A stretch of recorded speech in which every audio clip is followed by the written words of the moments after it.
Pessoal, olá Zé Carlos, tudo bem? Renata entrando aí, todo mundo entrando. Oi. Pontuais, hein? Todo mundo esperando, já na audiência. Começando aqui, obrigado.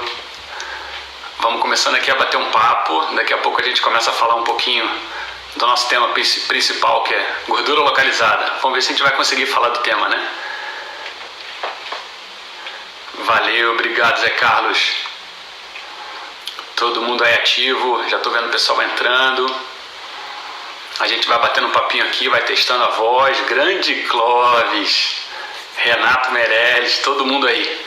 Estão me ouvindo bem? Dá um ok aí se tiver o som legal. Se tiver alguma coisa ruim também, alguma luz, alguma coisa, avisa que a gente dá uma ajustada. Oi, Elisa. Todo mundo, grande André, Rafa Veloso, ídolo. Estamos juntos, meu camarada. Todo mundo já entrando, show de bola, ativos. Vamos lá.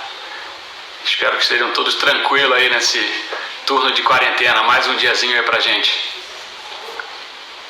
É isso aí, pessoal. Então hoje o nosso tema é falar um pouquinho sobre gordura localizada, né? Diferente do que a gente costuma ouvir falar sobre gordura e tudo mais, a gordura localizada tem lá suas particularidades, né? Então eu vou te falar que eu estava bastante feliz aí estou ainda, né? Bastante feliz para poder discutir um pouquinho com vocês sobre esse tema, que eu acho que a gente tem. Oi, Vivi, oi, Elisa. A gente tem sempre Charles, bastante coisa para estar falando, para estar trocando de ideia. Então realmente é um momento que eu aproveito muito, sempre saio com ideias boas. Oi, Cris. Vamos ver se a gente espera mais um minutinho aí e aí começa a entrar realmente no tema. Hoje eu tô sozinho desse lado aqui, né? Vocês estão aí, eu tô aqui, então vamos ver se eu consigo controlar todas essas informações que vão vir para eu poder estar passando as informações para você, gerenciando aqui todas as tarefas do live, para a gente poder interagir o máximo possível. Então vamos lá, eu acho que para começar, eu gosto sempre de falar assim, primeiro começar a dividir um pouquinho, né, o emagrecimento da perda de peso, que essa é talvez uma questão central assim, para começar a nossa discussão, né? A perda de peso é uma coisa que assim, você subiu na balança hoje, você pega como referência o seu peso corporal. Se você tem lá seus 70 quilos e no outro dia você pesou de novo, você está com 68 quilos, ou depois de uma semana, depois de uma semana você está lá com 65 quilos, você perdeu peso e pronto, entendeu? Você mediu aquele peso corporal, você tem 5 quilos a menos, 3 quilos a menos ou 2 quilos a mais e assim vai. Então você tem uma referência única ali que é o seu peso corporal. Isso daí a gente chama de perda de peso, não é uma coisa muito qualitativa, né? Ela te dá uma quantidade que você perdeu em quilogramas. A gente tem que lembrar que o nosso corpo ele é dividido em vários componentes, né? E os componentes têm suas funções, têm suas ações corporais e tudo mais. Então a gente tem massa muscular, a gente tem massa de gordura, a gente tem componentes ósseos, a gente tem componentes neurais, a gente tem vários componentes. Dentro do ponto de vista de dieta, dentro do ponto de vista de treinamento, de forma geral a gente fala muito sobre o componente, né, de gordura e músculo. Então, quando a gente fala um pouco mais sobre emagrecimento, a gente começa a entrar dentro de uma variável, assim, a se aprofundar dentro de uma variável um pouco mais relacionado a, de fato, que componente você está perdendo, né?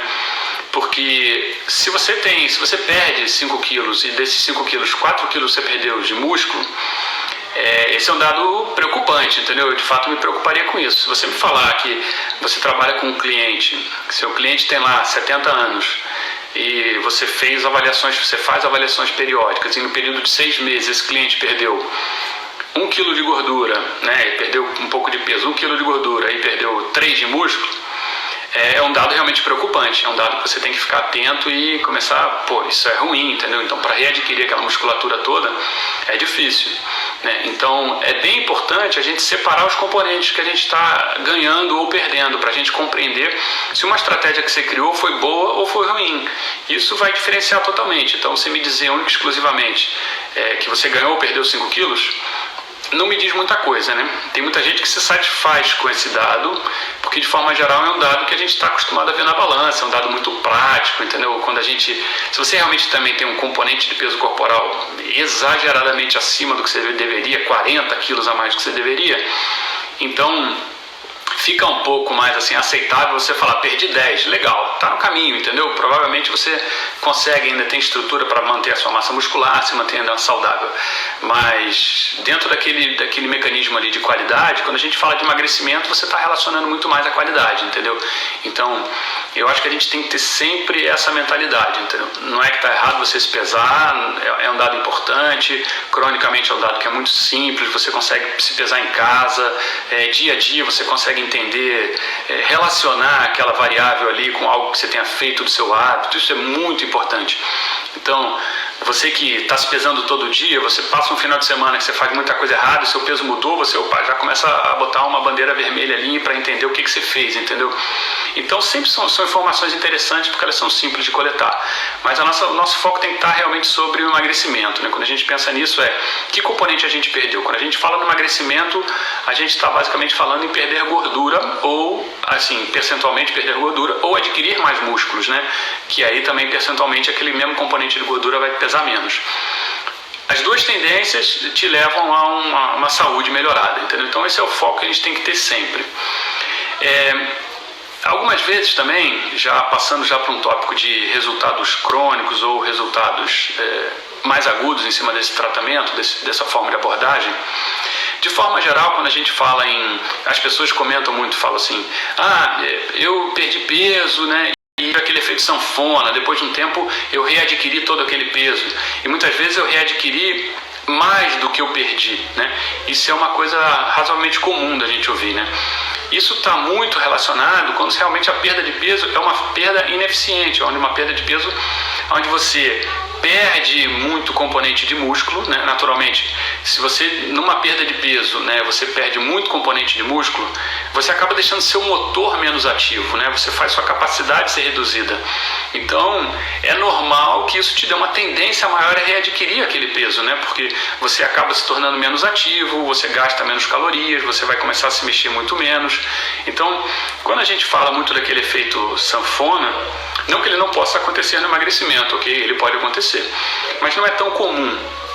E de forma geral é muito difícil dentro de um processo de emagrecimento, onde você está perdendo componente de gordura do seu corpo, quando você readquirir mais do que você perdeu. Então é muito incomum isso. Então, de forma geral, quando a gente ouve alguém falar, eu sinto os impactos do efeito sanfona, eu tenho dificuldade de perder peso por causa disso. Perceba, está relacionado à perda de peso, está relacionado a perder componentes que são nobres, está relacionado muitas vezes a uma redução exagerada ou redução assim, desnecessária da sua massa muscular. Não está relacionado só à redução de gordura, tá ok? Então, quando a gente pensa no emagrecimento, quando a gente pensa na perda de peso, o emagrecimento tende a ser mais qualitativo para a gente. O emagrecimento tende a deixar resultados crônicos melhores para a gente. Então, a gente tende sempre a buscar esse emagrecimento.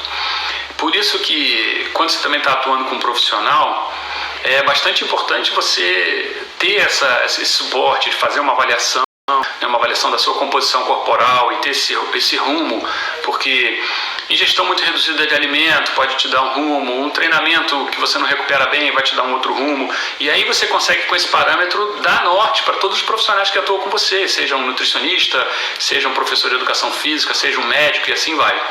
Tá? Deixa eu dar um oi para todo mundo que está entrando, Alexandra, Vinícius, Clóvis, grandes amigos aí, um prazer encontrar vocês. E aí, a gente parte para um mecanismo que agora começa a ser um pouco mais, digamos assim, de fisiologia, que é um mecanismo bastante interessante. Eu vou tentar fazer algumas analogias para a gente compreender como é que funciona, ok? É um mecanismo de mobilização e um mecanismo de utilização, tá? Vamos focar agora na nossa gordura corporal, que a gente tem que chegar daqui a pouco na nossa gordura localizada, tá? Que é uma gordura corporal numa região diferenciada do nosso corpo. Quando a gente fala da nossa gordura corporal, de forma geral é vilã, né? É ruim pra gente, a gente não quer. Conversa com as mulheres, se eu pudesse ter zero, ela fala, eu quero zero, né? Então essa é a linha geral que a gente busca, apesar de que a gordura tem várias funções importantíssimas no nosso corpo. Mas essa gordura, quando a gente se relaciona a ela, é isso, é uma coisa do mal. Primeiro a gente tem que compreender que a gordura corporal que a gente armazena é a melhor forma que a gente tem de armazenamento de energia. Então, ela está ali para prover energia para a gente no momento onde a gente precisa. Seja um momento de jejum muito prolongado, seja uma atividade prolongada, seja durante o dia, mesmo que vá sendo mixada com outros componentes, carboidratos, glicogênio e assim vai. Mas ela vai provendo energia para a gente ao longo do dia, né? Porque a gente ingere um alimento, a gente digere o alimento, absorve e aí armazena. A melhor forma que a gente tem de armazenar é na forma de gordura. É uma forma altamente eficiente, ocupa menos espaço, dá mais caloria. Pra vocês terem uma ideia, a gente tem praticamente quase 8 calorias por grama de gordura, entendeu? 7,8 calorias por grama de gordura.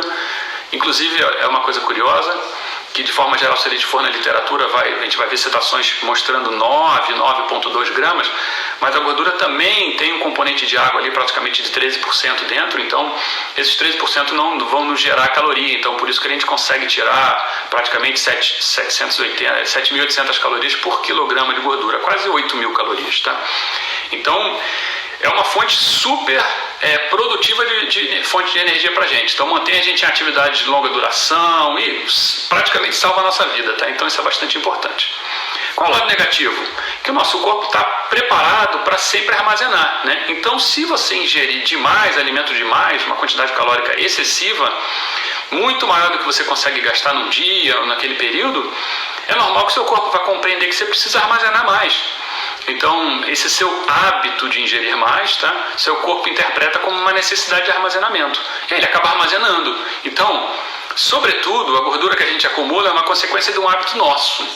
A gente ingere mais caloria ou desnecessariamente em alguns determinados momentos e acaba armazenando aquilo, entendeu? Nosso corpo só executa mais ou menos a atividade fisiológica que ele deve executar sobre uma atitude que a gente faz, sobre um hábito que a gente tem. Então, depois, a partir do momento que está armazenado, a gente tem que compreender assim, ela é um estoque.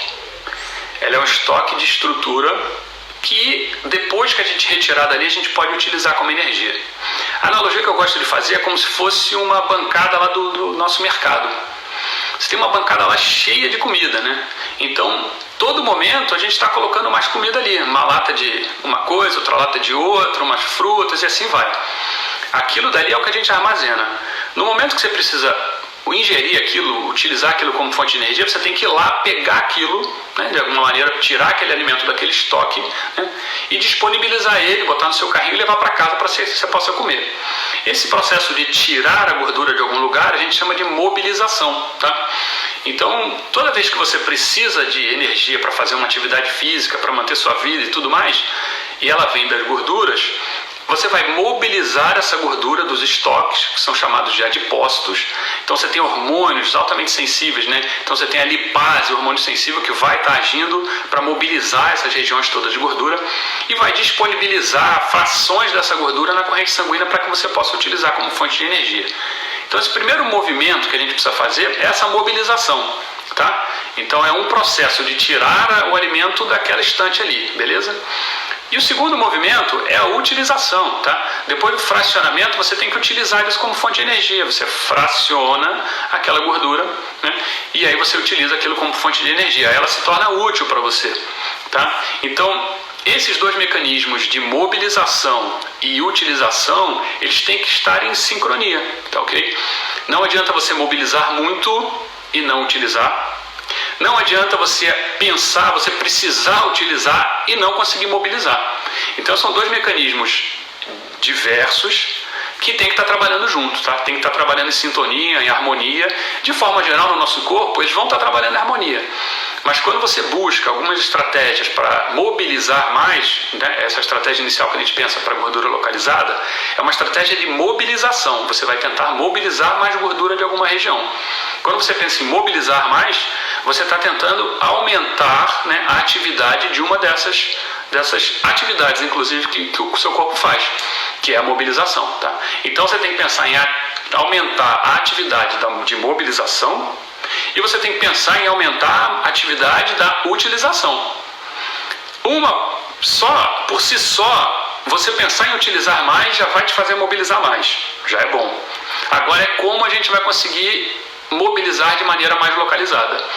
E o mobilizar de maneira localizada seria, voltando ao nosso exemplo do mercado, é você falar assim, ó, eu quero que tire os alimentos todos daquele canto da estante ou daquele outro canto da estante. Eu não quero que tire daqui do centro, eu quero que tire dali e dali. Como que a gente consegue fazer isso no nosso corpo? Será que tem alguma estratégia para que a gente possa negociar com o nosso corpo e falar, ali eu quero tirar um pouco mais e ali também, aqui no meio pode deixar que não me incomoda?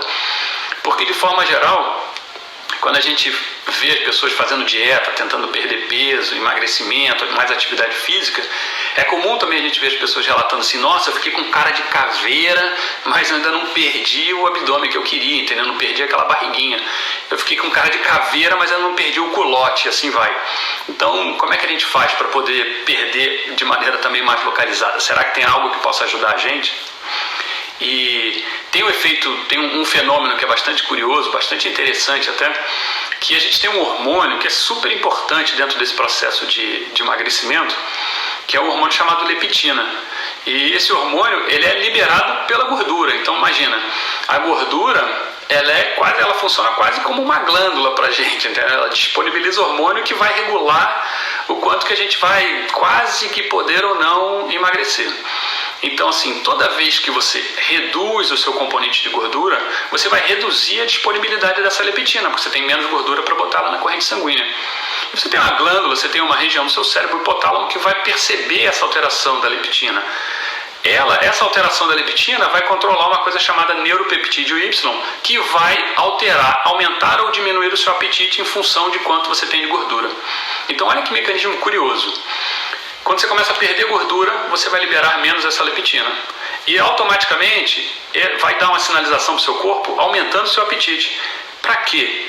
Porque o seu corpo compreende que o estado que você está é o estado que você deve manter. Então tudo que tenta te fugir daquele padrão, seu corpo luta para te voltar para aquele padrão. Depois que você permanece nele durante um tempo, ele luta para te manter assim. Então, uma decisão de emagrecer, uma decisão de ganhar músculos e assim vai, tudo que envolve gordura no meio do caminho,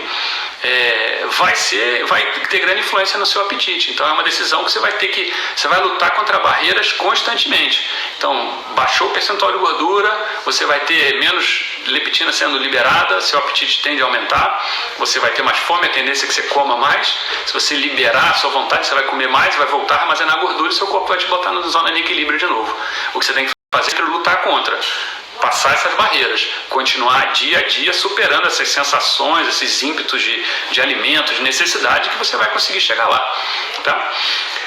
Agora vamos num ponto bastante, digamos assim, curioso, e eu acredito que ainda é um ponto muito pouco explorado frente à importância que tem para todo esse processo de emagrecimento regional. A gente tem características físicas bastante distintas, né, quando a gente começa a adquirir gordura, né? O homem e a mulher, eles apresentam duas características bem distintas, né? Quando o homem começa a ganhar mais gordura, de forma geral, ele acumula muito mais gordura no tronco, né? Ele acumula gordura também tanto na parte superior do tronco. Eu vou botar uma imagenzinha para vocês aí. Vocês conseguem ver aí? Então, tem uma imagem para vocês aí. Ver como é que está agora. Eu acho que não está aparecendo bem. Vamos ver se ela vai para lá. Acho que nada ainda. Quando o homem começa a acumular, deixa eu pausar aqui, já estou vendo aqui algumas perguntas. O ritmo, a hora e eficácia no emagrecimento, legal, Léo, já vou falar sobre isso. Quando o homem começa a adquirir gordura, de forma geral, ele adquire gordura muito mais no tronco, né? E na parte superior do abdômen. O abdômen quase completo, muito mais na parte superior, né? A mulher, quando adquire mais gordura, ela tem um acúmulo regional muito grande na região de abdômen inferior, coxa, digamos assim, lateral de coxa e quadril, e também um pouco na parte superior do braço, né? Então muito próximo aqui ao ombro. Então são características que diferenciam muito, né, o acúmulo regional de gordura do homem para a mulher. É óbvio que a gente acumula no corpo inteiro. A gente acumula gordura na bochecha, a gente acumula no pescoço, a gente acumula no tronco, perna. O corpo inteiro serve como armazenamento de gordura para a gente. Quando você está em graus excessivos de armazenamento, é normal que você tenha gordura excessiva em todas essas regiões. Mas de forma geral, você vê características específicas, você encontra pessoas magras, você fala, nossa, como você está magro, o percentual de gordura pode inclusive ser bom, mas o homem apresenta uma gordura no tronco grande, muito elevada acima da média do corpo. E a mesma coisa acontece com a mulher. Ela pode ter uma gordura corporal na média boa, mas ela tem um acúmulo muito grande na parte inferior do abdômen e quadril. Então, é isso que a gente está querendo combater. E o que dá essa grande característica? Né? O que faz com que a gente tenha esse acúmulo diferenciado de gordura, que é essa gordura localizada, uma gordura regional? Tem dois receptores que são fundamentais nessa brincadeira, tá? Receptores chamados alfa e receptores beta. Especificamente do beta, a gente vai estar falando do beta 3, que é um receptor de membrana que está diretamente relacionado à gordura, ao adipócito, que é aquela célula que guarda realmente a nossa gordura. O que é um receptor de membrana? Tá? Seria mais ou menos um interfone. Você tem células no seu corpo é feito por células, você tem células de gordura, e a informação que chega do lado de fora da célula não obrigatoriamente é a informação que a célula ouve lá dentro. Então, toda a informação que chega do lado de fora da célula, a intenção dela é modificar o mecanismo ou estimular o mecanismo, uma movimentação dentro da célula, uma atividade dentro dessa célula. Você tem receptores de membrana que vão fazer o quê? Vão pegar essa informação de fora e vão transmitir a informação para dentro. Então, de acordo com o que esse receptor de membrana estiver interpretando do que vem do lado de fora, ele vai modificar o funcionamento intracelular. Então, essa é a grande função dos nossos receptores. Ele vai interpretar um fenômeno extracelular e vai transmitir para dentro da célula. Então, vamos pensar nesses dois receptores, tá? Alfa e beta. Os receptores alfa são diretamente relacionados a estocar gordura no nosso corpo, tá? Então, a aumentar os estoques de gordura no nosso corpo. Os receptores beta, são receptores beta 3 especificamente, são receptores diretamente relacionados a reduzir esse estoque de gordura. Digamos, enquanto o alfa é aquele cara lá do mercado que coloca os alimentos na estante, o beta somos nós, clientes, que chegamos ali e tiramos os alimentos da estante, tá? E homens e mulheres têm concentrações e graus de atividade diferenciada desses receptores em regiões diferentes do corpo. Então, mulheres têm um grau de atividade e concentração dos alfa muito aumentadas em relação aos betas no quadril, né, e na parte inferior do abdômen. E o homem tem a relação de alfa aumentada em relação ao beta na parte superior do abdômen e tronco. Então, esses receptores que basicamente definem se a gente vai acumular mais no abdômen, se a gente vai acumular mais no quadril e assim vai, tá? Dificilmente homens e mulheres fogem muito dessa característica, fora qualquer ação hormonal que a gente possa ter tido de maneira exacerbada, tá? Mas essas são características gerais. Por isso que a gente tem aquele formato, né, androide e ginoide, que a mulher tem um formato um pouquinho mais de pera, né, fica com aquele peso mais próximo do quadril, e o homem tem aquele formato mais de maçã, um peso um pouco mais alto, né, aquele tórax mais globoso. Então, compreendendo já um pouco dessa função dos receptores alfa e dos receptores beta, a gente tem que começar a aprofundar um pouco o conhecimento em relação a como que a gente consegue então manipular um pouco, né, esses receptores, entendendo que o alfa está diretamente relacionado a armazenarmos mais energia como forma de gordura. Os beta estão relacionados, a beta 3, a utilizarmos aquela gordura onde ele está ali como fonte de energia, então ele está mobilizando mais. Os dois estão relacionados à mobilização, tá? O alfa reduz a mobilização e aumenta a estocagem. O beta aumenta a mobilização e disponibiliza isso na corrente sanguínea. Então, digamos que o beta seria o bonzinho da história, né? O alfa é o mal da história, tá bom? Então, assim, entendendo já um pouco desses dois receptores, vamos tentar entender assim, o que ativa um ou o que inibe o outro, o que pode acontecer, tá? Lembrando que tem alguns fenômenos bastante interessantes, né, que de forma vale a gente citar, que tem medicamentos que a gente usa regularmente. Então, aqui vocês estão vendo um medicamento, vocês estão vendo um exemplo aqui de uma tabelinha.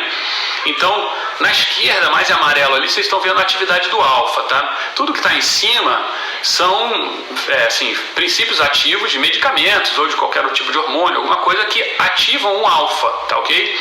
Então, digamos que a gente quase que teria que inibir esses superiores do lado esquerdo.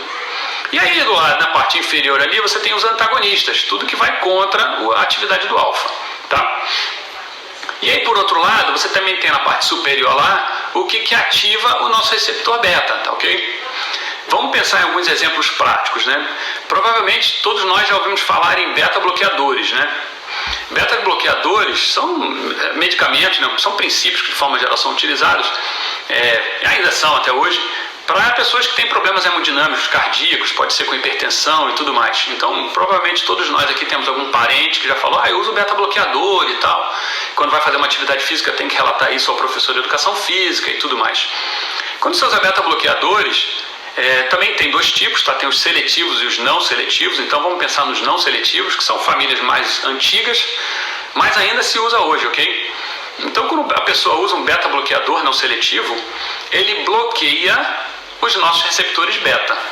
Quem são nossos receptores beta? São aqueles que vão lá na estante mobilizar a gordura regional. Então imagina, a gente utiliza um medicamento que inibe os nossos receptores que vão lá mobilizar essa gordura regional.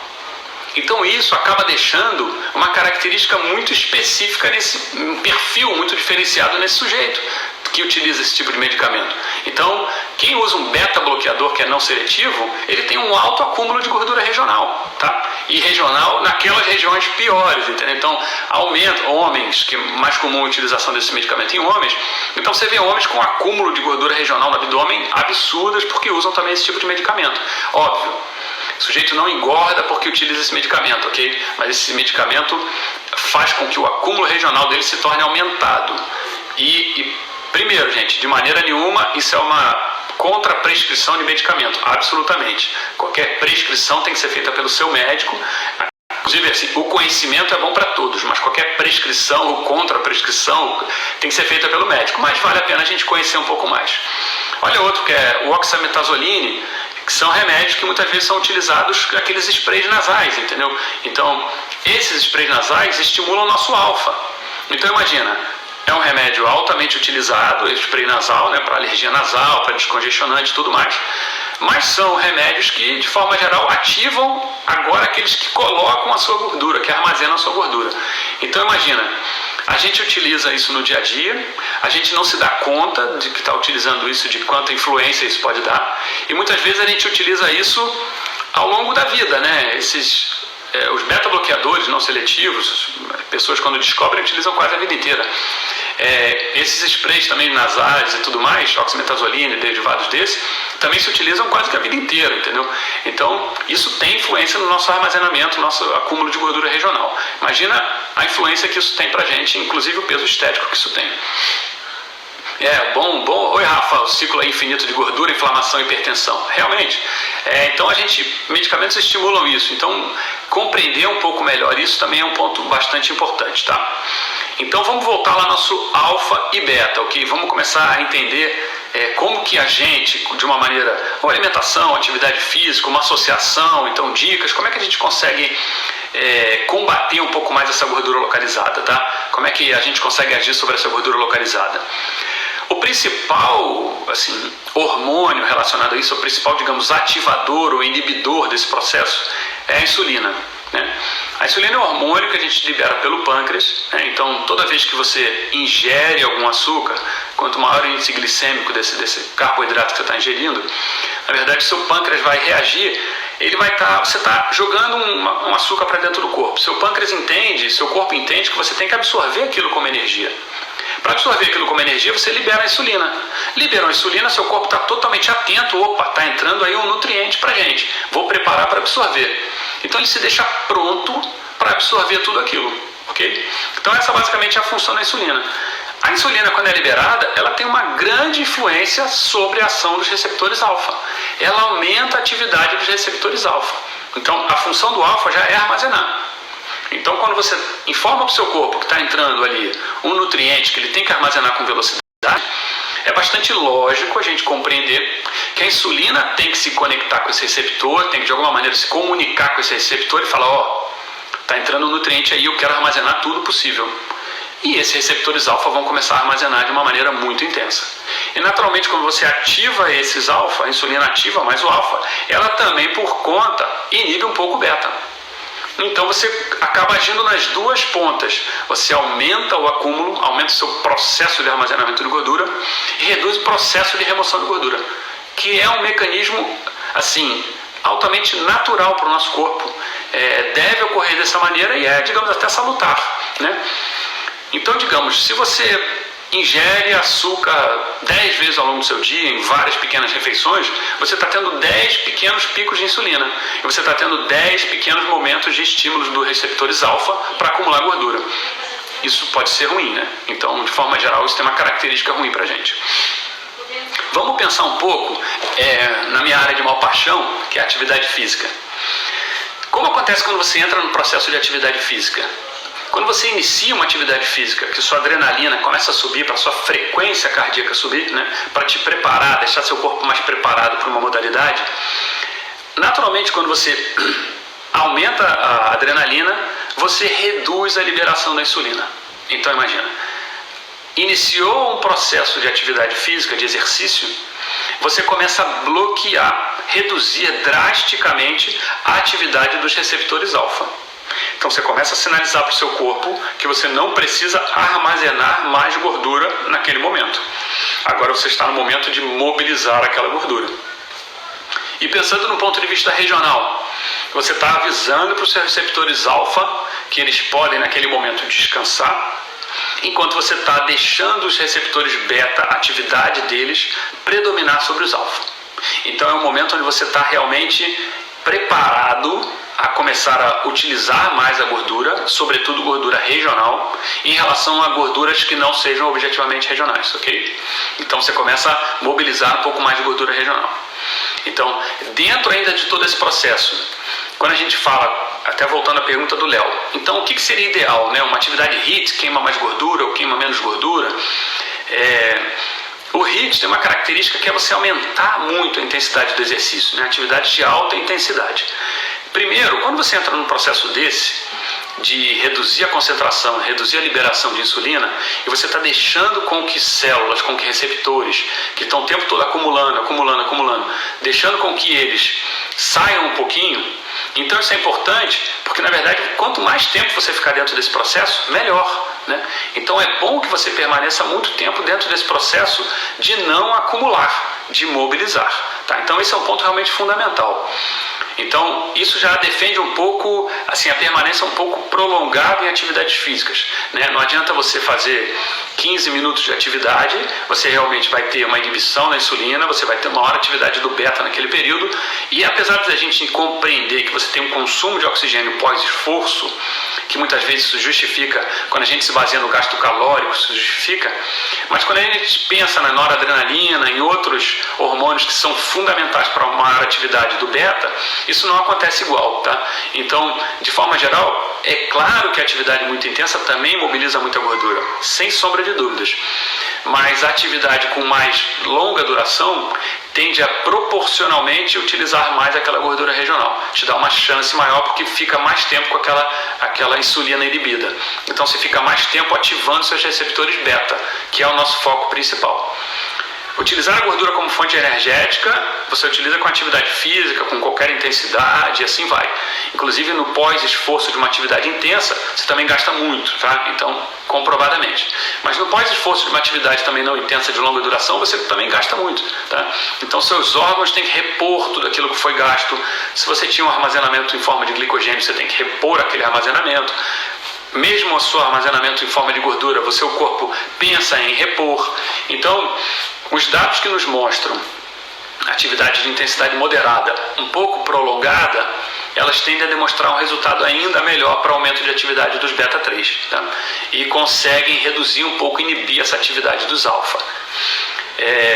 Óbvio que todos são benéficos e você consegue também estratégias mesmo dentro de um HIIT para potencializar isso, mas essa é uma característica geral, falando em gordura localizada, ok? Não estou falando só na queima exclusivamente, que a gente fala de queima de gordura, tá?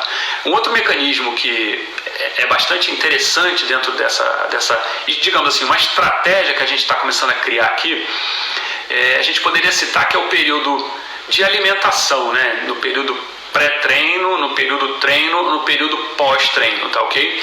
Então, digamos, se você se você está precisando, se você vai fazer uma atividade física, né, e você vem num período de jejum, e você acredita que você não vai conseguir suportar a intensidade daquele exercício, porque você está em jejum, você não consegue fazer numa intensidade nem que minimamente moderada, ou nem num tempo mais longo, tipo 1 hora e meia, 2 horas de exercício que você queira fazer, é difícil em jejum, principalmente ali aqueles primeiros 20 minutos são difíceis da gente suportar. Dentro desse período, então, uma estratégia interessante é que você comece a se habituar a fazer sua alimentação depois que a atividade iniciou. Porque se você fizer antes da atividade iniciar e você ingerir algum derivado com carboidratos, coisas de açúcar e sua insulina subir, você vai começar a absorver muito aquela glicose que está na corrente sanguínea, todo aquele carboidrato, e quando iniciar a atividade você já não consegue bloquear tão bem, aquela glicose está disponível e você, apesar de que você precisa da gordura como fonte de energia, você tem glicose disponível, é uma luta, né? Então realmente é uma luta difícil. Mas se você conseguir iniciar uma atividade física e depois de iniciar a atividade física você se alimentar mesmo durante, então você vai fazer uma pedalada, você pode começar a pedalar em jejum e você pode comer alguma coisa ali naquele início da pedalada, depois de 10 minutos, sua adrenalina já subiu, seu pico de insulina já não acontece mais igual, tá? Então essa é uma estratégia que normalmente os nutricionistas indicam, a gente vê um resultado bastante bom dentro dessa estratégia. Um outro ponto super importante é o período de finalização da atividade, né? Então, quanto mais alimento você tem disponível, quanto mais próximo você está dos alimentos que estão disponíveis para você, é normal que quando acaba a atividade, você está ali doido para comer alguma coisa. Se você faz uma atividade de 1 hora, de 1 hora e meia, de 2 horas, quando acaba, se você não se alimentou bem durante a atividade, você está doido para comer alguma coisa. Mas lembrando que quanto mais você permanecer sem ingerir, sobretudo carboidratos, nesse período pós-atividade, vai melhorar o efeito da atividade para você, entendeu? Então, assim, seriam quase que dicas nutricionais para potencializar o efeito de um exercício bem feito, que está tudo associado. Não adianta você fazer um exercício muito bem feito e não associar uma dieta bem feita, entendeu? Não adianta você fazer uma dieta muito bem feita e não fazer atividade física. Então, você tem que associar essas variáveis para que você possa obter os melhores resultados, tá? Então, o grande X da questão é a gente conseguir permanecer o mínimo, né, com o mínimo de insulina possível dentro da atividade.